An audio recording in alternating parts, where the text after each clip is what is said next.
राजकारणांबाबत वनमंत्री गणेश नाईकांनी मोठं वक्तव्य केले। सगळे राजकारणी दुधासारखे शुद्ध नाहीत, काही राजकारणी अकार्यक्षम असतात असं वक्तव्य नाईकांनी केलं। तर गणेश नाईकांनी अशा लोकांना सरळ करावं असं शिवसेना उद्धव बाळासाहेब ठाकरे पक्षाचे आमदार अंबादास दानवेंनी म्हटलेलं आहे।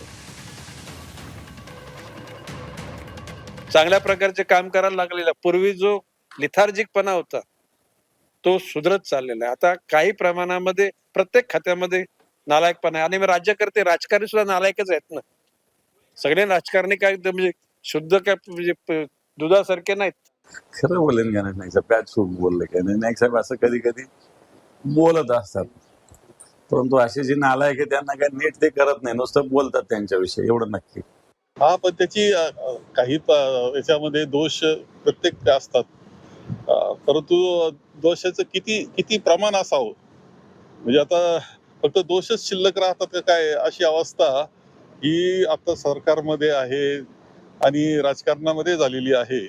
चांगलं शोधण्याची वेळ आलेली आहे। आता चांगलं काय, पूर्वी असं असायचं का दोष दिसायचा, आता परिस्थिती तशी नाही राहिली, सगळ्यात बराचसा दोषच झालेला आहे। चांगलं शोधण्याची वेळ येते। जनतेने तसं सांगितलं पाहिजे की आमच्या विभागामध्ये अतिशय चांगल्या प्रकारे जनता दरबार होत असतात आणि गणेश नाईक ते घेत असतात। आता तुम्ही तुमच्याच विभागातील अधिकाऱ्यांना जर नालायक म्हणायला लागलात तर ते योग्य नव्हे। एका मंत्र्याच्या तोंडी ही भाषा शोभत नाही। तुमच्या विभागामध्ये जे अधिकारी नालायक आहेत किंवा जे राजकारणी नालायक आहेत असं तुम्ही स्वतः म्हणता, ते शोधून काढणं हे तुमचं काम आहे। हे सतत ढोल पिटून सांगायची काही गरज नाही।